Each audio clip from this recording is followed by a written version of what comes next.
Hello po sa inyong lahat mga ka-crypto. Ako po si Pinoy Crypto Trader at sa video na ito ay atin pong pag-uusapan ang tungkol sa balitang ito kay Shibarium. Yan, sapagkat meron na naman po itong nakamit na isang panibagong milestones or tagumpay. Kaya yan, lagpas na po ng 100,000 ang wallets na na-create dito at yung naka-stake naman na bone ay umabot na po ng 21 million. At ayan, bago po tayo magpatuloy ay nais ko po munang bigyang linaw ang aking disclaimer kung saan ang nilalaman po ng video na ito ay hindi po ito isang financial advice. For education and information purposes lamang po ang layunin nito. Nais ko na rin pong magbigay babala na wala pong kahit anumang group chat ang Pinoy Crypto Trader. Ayan po mga ka-crypto, Shibarium hits new milestones. Wallet surpass 100,000 as stake bone hits 21 million.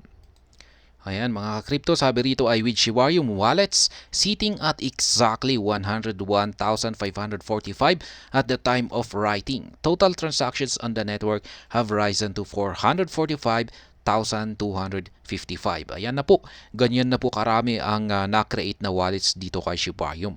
Nagpapakita lamang po ito na yan, patuloy lamang na dumadagsa yung mga investors or mga gustong gumamit dito kay Shibarium. Moreover, stake bone Shiba swap bone on the Shiba Inu layer 2 scaling network continues to increase. Currently, 12 validators exist on the layer 2 blockchain, while exactly 21 million bone now stake on Shibarium. Ayan na po. Ang dito naman po kay bone, umaabot na po ng 21 million yung naka-stake ngayon kay bone. At meron na pong 12 na validators. Ayan, yung mga validators ay sila po yung validators at saka delegators ay sila po yung nagsisilbing backbone ng Shibarium. Kung wala sila ay hindi po makakapag-operate or hindi po magiging functional ang Shibarium. At ayan na nga, meron ang limit po ng Shibarium pagdating sa mga validators ay 12 lamang po. Ayan, 12. Meron lamang pong 12 available spot. Kaya yan ay meron na, puno na po yung mga validators ng Shibarium. Kaya ang pwede lamang, yung mga available lamang na pwedeng pumasok rito ay yung mga delegators. Kaya yan, yung magdi-delegate tayo. Parang, ayan, sabihin natin na yung ito na rin ay parang yung mga delegators ay ito po yung mga nag-i-stake. Yan, nag-i-stake ng kanilang bone.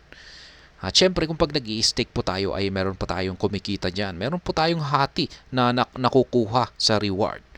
Kaya yan, marami po ang nag-stake ngayon kay Bone. Umaabot na ng 21 million. Kaya ibig sabihin ay isa na rin po itong sign na marami talagang mga investors na nag-i-invest dito kay Shibarium, kay Shiba Inu. Yan, syempre si Bone ay hindi naman po siya si Shiba Inu, pero siya po ang governance token ng Shiba Inu. Yan, governance token at gas fee ng Shibarium. Ayan po, ang masasabi ko po rito, yan yung pagdami, yung tuloy-tuloy lamang na pagdami ng mga wallets. Yan, sa tingin ko ay sa mga susunod na araw ay tuloy-tuloy itong darami, tuloy-tuloy pa rin itong madadagdagan. Kasi sa tingin ko ay marami pong mga bagong investors ang nagkakaroon ng interest ngayon dito kay Shibarium. Yan.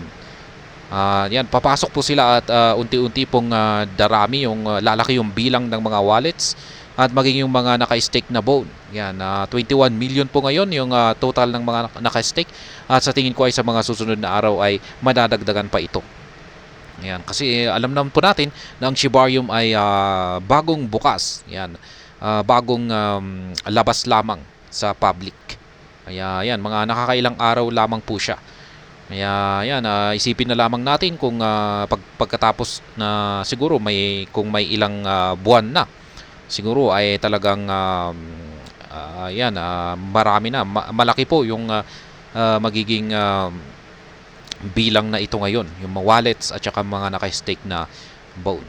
Kaya yan ang masasabi ko rito. Talagang may investors interest po ngayon dito kay Shibarium.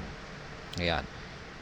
At ayan, hanggang dito na lamang po tayo sa video na ito. Sana po ay inyong nagustuhan ang aking paliwanag dito. Kung inyo po itong nagustuhan ay pakiclick lamang po ang like button nito. Para naman po sa mga bago lamang dito, kayo po ay aking inaanyayahan para mag-subscribe. Pakiclick na rin po ang bell icon nito dahil ito po ang siyang magsisilbing notification nito sa mga bago kong videos na akin pong ina-upload sa aking YouTube channel na ito. Marami pong salamat sa panonood. Ingat po tayo lagi at God bless po sa ating lahat.